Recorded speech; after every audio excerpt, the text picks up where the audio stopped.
Hello, Twitch, YouTube, Facebook, everybody that views my videos and follows my feeds. My apologies for not having a video out and running due to ongoing issues with YouTube and their ideals of censoring people. Been very cautious with what I upload and been monitoring whether or not my stuff gets flagged. So yeah, the ongoing issue, thanks to my cat, what?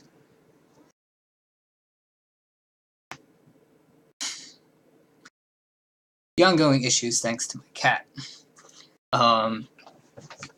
So this video is going to address something that has been a ongoing topic of most of my videos. It's something that needs to... I guess we're going to address the concept of free speech, protests, and police brutality. Because I think we're skirting around and we're denying issues and we're avoiding things to sensationalize. I know that's a loaded amount of things to pile onto a topic, but we need to address a couple of things. Now, one of the biggest problems that, at least I'm seeing, is a lack of leadership on both sides of the equation in terms of civil rights movements and leadership in the political realm. And here's what I'm going to explain about this. As soon as we had the first verifiable case, and I'm not even going to go back to what I think is the first one, because people have different definitions as to what police brutality looks like, abuse of power looks like.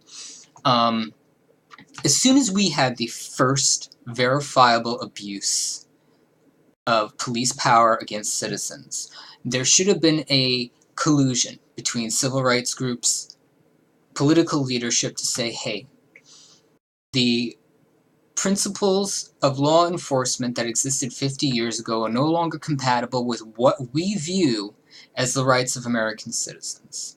And by this, we're talking about what cops can utilize in terms of justifiable force. As of now, all that's required is a perceived threat of imminent harm, which is unnervingly disparate in terms of its definition. Just raising your hand in a aggravated motion, a cop can shoot you to death, and they won't even try to prosecute them because they feared for their life. That litmus test does not exist for American citizens. You have to have a clear and imminent threat of danger before you raise a firearm to somebody, even in an open carry state. So why is there such a disparate set of accountability for law enforcement and American citizens? And this is where leadership failed everyone, because the moment this line was crossed, the moment somebody was glaringly executed by law enforcement, a stop should have been put to it. There should have been more congregated definitions of what authorized use of force is. If somebody's incapacitated and tasered, they don't get shot in the back on the ground, as is what happened in Oklahoma. And this is the other issue that we're running into, is we're cherry-picking cases, often the worst cases, as an example of police brutality and a call to change. Because this is what I worry the most is this is going to be allowed to go on for a very long period of time. And the one individual that they finally decide to hold accountable is probably going to be an innocent person. And by this I mean is they're going... leadership that is beholden to police unions, to special interests, is going to allow this to continue to happen. They're going to see how far they can push a populace to be oppressed. And we're becoming very complacent as to what we will allow our leadership to do. They're already censoring free speech, both liberals and conservatives. Liberals are going after free speech a lot harder, under the veil of political correctness and racism. They're willing to make it illegal to have an opinion, which is a big problem, and we're okay with it. On the flip side, you have the conservative movement that is trying to roll back voting rights, something people fought decades for. It's a cornerstone of our country's democratic system, and they're attacking it. But this is the problem, because we're becoming very complacent with what we will accept. So we need to be careful what we're utilizing as a cornerstone for change. Black Lives Matter is not a civil rights movement. I want to be clear to people. Look at the founding principles of what Black Lives Matter represents. They basically have the same edicts as ISIS. They want to create civil unrest. They're looking for the murder of cops, of government law officials, that blanket-wise. It's going to start with cops, and they're going to keep going. They endorse it. I'm sorry, they endorse it. Not all of them, not all the people involved, but the core principle of what Black Lives Matter is, endorses terrorism, period. It's funded by a Nazi sympathizer who has nothing but to gain from civil unrest in this country, to polarize people, to pit us against each other, because it becomes easier to oppress us, easier to change laws, easier for us to be so embroiled, hating and fighting each other, that we're blind to the changes that are being enacted behind our back. And it's been happening, and it's going to continue to happen as long as we allow things like this to divide us. And I'm not looking for a kumbaya moment. We're not going to sing around the campfire, because we are different. This is another problem that liberals do not understand. We are different. We are not all the same. There is a reason why, even in a country that is considered a melting pot, we live in disparate communities. We tend to congregate with our own. It's a natural instinct. And trying to undo that and force us to undo that unnaturally does not work. But it doesn't mean we should endorse marginalization of anybody. That's not what this country represents. And if we're going to do this right, the case that should be the cornerstone of any movement and any push for change should be the case out in Oklahoma. Because a cop executed a person. I'm sorry. That they can call it whatever it is. They can call it poor training. They can call it the officer choking. They can say, one of the things that I think everybody out there needs to understand is not listening to verbal commands when you don't pose a threat, when you're not brandishing a weapon, is not a litmus for your execution. It's not. Because when you become accepting of that, it becomes easier every time for a law enforcement official. And we need to understand, law enforcement, just like sports players, musicians, entertainers, they're still human beings. So you're going to have, whether you want to admit it or not, you're going to have racist cops. You're going to have paranoid cops. You're going to have cops with traumatic brain injuries. You're going to have cops that slip through the cracks. It doesn't mean we need to start accepting this, because you make it easier and easier to excuse these things every time. And pretty soon, every civilian is going to find themselves at the end of a gun pointed by law enforcement. And they're going to have an easier time justifying killing you, while all the time making it harder for you to defend yourself. There is a reason why liberals, specifically liberals, are so gung-ho about removing firearms from the hands of American civilians. Because they want you dependent on them, on the police state that they want to create in this country. Because when they take your arms away, they make you beholden to the protection of a superior force that is armed, trained, and you will not be able to defend yourself. Now, this is something, people call it paranoia and a conspiracy theory, but think about what has gone on in other countries, not all of them, but countries that weren't very necessarily democratic to begin with. When you take the power away from the people to hold the government accountable, that government goes crazy. They find a way to usurp your rights to the point where they can abuse you and you can do nothing about it. This is very prevalent in Middle Eastern countries, where wearing inappropriate clothing is grounds for your execution. Your sexuality is grounds for your execution. Your religious beliefs are grounds for your execution. So when people turn around and try to label this country as broadly racist and oppressive, I challenge you to go other places that are not democracies and try to survive there.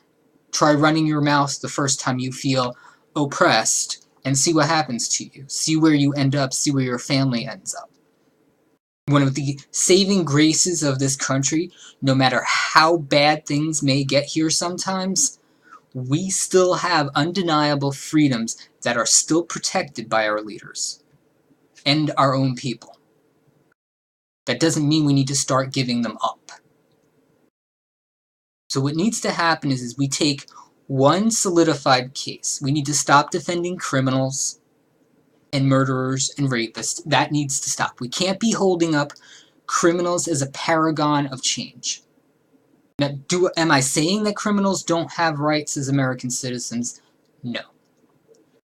But calling murder to somebody who vies for a cop's gun and then charges them, that's the wrong case to uphold. The case in Oklahoma, just recently, is quite possibly one of the best cases to utilize in an effort to enact change. And what does that change need to look like? Well, first of all, there needs to be a redefinition of what justifies lethal force. And it's clear, it's simple. Brandishing a weapon and pointing it at a cop, that to me is justifiable lethal force. Now, if somebody's throwing punches at you, no. No. If they're walking backwards towards their car, no. If they're already incapacitated on the ground, no. Those cases are then murder. And this is where the legality needs to change. A cop should no longer be protected by the state when they engage in unlawful uses of force. They should no longer have the coverage of their police union. And by that, I mean, once they have engaged in a violent act against a civilian, they don't get a union lawyer. And they are not questioned by their fellow cops. It is then passed on to a different level of law enforcement, be it on the state level, county level. I'm not sure how that would be defined, but it needs to be taken out of the locality's hands, because one of the big problems we have is cops tend to be congregated in groups, and when that happens, it becomes easier and easier to allow malfeasance to go on because they are too familiar with each other.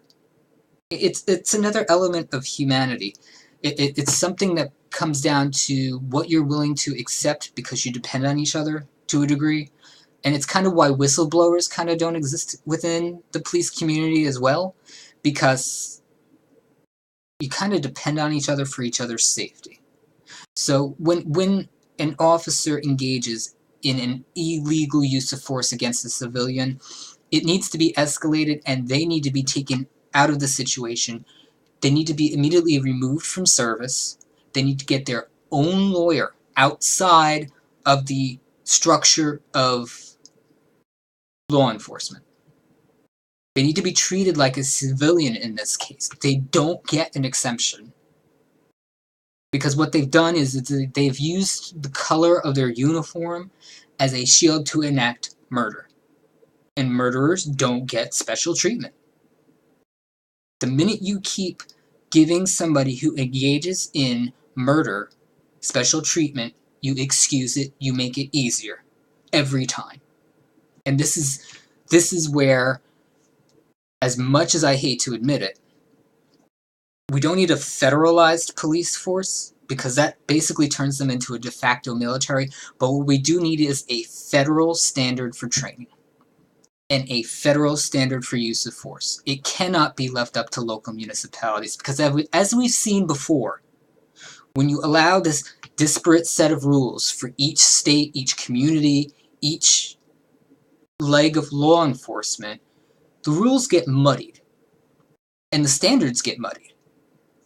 And we've seen a number of times now, like specifically the Tamir Rice case, where an officer that failed gun training was flagged for being incapable to deal with stressful situations in the use of a firearm, was terminated in one municipality and hired in another.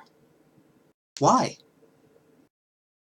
If somebody is mentally incapable of doing a job in the civilian sector, they are generated an HR file that follows them. If you engaged in violent actions against a co-employee in one job, that's going to be flagged everywhere you go. Why is this not the case for law enforcement? And if they're that incapable of handling a firearm, they also should not be a security guard. They should not be a school guard, an armed school guard. These people should not be in possession of a gun. And that trickles down to civilian life too. I mean, our gun laws need to be changed. Plain and simple. They need to be changed, not necessarily for what people think they should be changed for. They shouldn't be changed to chronically make it excessively hard to get guns, but the requirements to earn a license, maintain a license, and training to use a firearm are 10 times more important, because a lot of the problems that go on deal with a lack of training with a firearm and the mentally unstable dealing with firearms. And yet, it's still going to be really easy to get guns in this country until the government gets serious about cracking down on people who illegally sell firearms, and until we get a legitimate audit of inventory of gun producers. Because it's odd how prevalent the number of handguns that are illegal and are being found in the hands of criminals, and their VIN numbers point to American manufacturing. And there's no going back to the gun manufacturers and saying, well, what is the trail of this gun? How is it went from an assembly line directly into the hands of a criminal? There's no accountability on that venue either. So if we're not going to seize the bull by the horns soon, things are going to get a lot worse for everybody. It's going to surpass racial boundaries, and it's going to become a state against citizens battle. And we're already losing this. This is what people do not understand. We're already losing this on many fronts because we've become complacent and willing to accept certain degrees of restriction under the veil that they protect us, that they're for our own good, or just for the fact that we're too freaking ignorant to realize that it's being done. The media is complicit in this to a huge degree. I mean, we have, shootings in this country that violate our civil rights, but they're more focused on bombing in Syria. They're more focused on the number of refugees that Germany takes in. Why are they so keen on distracting you from what's going on in your own country? And don't get me wrong, there are still some very good media outlets, specific reporters that still want to push the agenda of social injustice in this country, but they're beholden to 2 or 3 conglomerate telecommunication companies that control narratives, period. And if you need any more example of that, look at who's running for president. If the media gave a shit, they would be skewering both of them, because both of them are criminal and incapable of running this country. Neither of them are going to bring about the change that anybody out there watching this video thinks that they're going to bring. Mostly because they're beholden to a criminal Congress. It's the reason why no gun laws have changed, no oversight of police has been enacted. It's why job creation is still at its lowest in this country. It's why unemployment is still high. It's why our infrastructure is going to shit. It's why we will passively accept thousands of potential terrorists in this country under the veil of helping immigrants. It's why nothing gets resolved in this country, because there is this criminal career element called Congress. They are the biggest bane to progress in this country. Most of them are in their 70s. They come from the Jim Crow era. They come from a point where segregation was acceptable. Think about that. Those are the people that are now enacting laws, that are passing bills. They don't represent the country they live in anymore. And if we're unwilling to enact term limits, sorry about that. If we're unwilling to enact term limits and hold these people accountable and take money and lobbying out of our government, nothing will change. It will just get worse. If we're just going to be so tacitly willing to turn a blind eye to everything that's going on under the veil, well, I don't feel safe. They're keeping me safe. What are you afraid of? The last thing you should be afraid of are our own citizens. And the very last thing you should be afraid of are the people charged with protecting you. Because that's their job.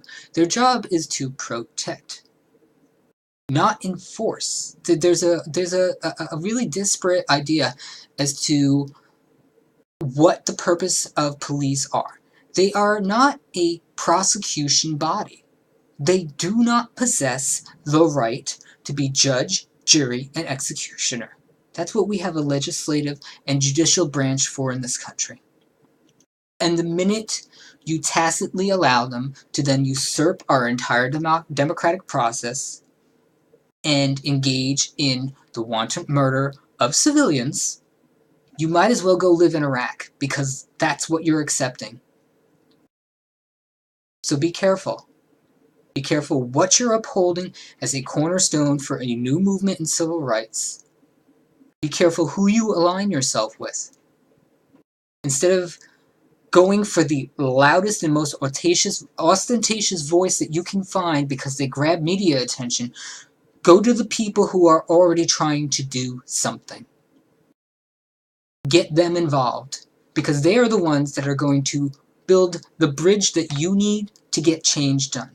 If all you're going to do is go out and rob and loot and enact in violent protest, nothing is going to change for you. Nothing is going to change for the country. Cooler heads need to prevail. Yes, they do. Vigilant, but cool. There is a time where violent overthrow is absolutely necessary. We are not there.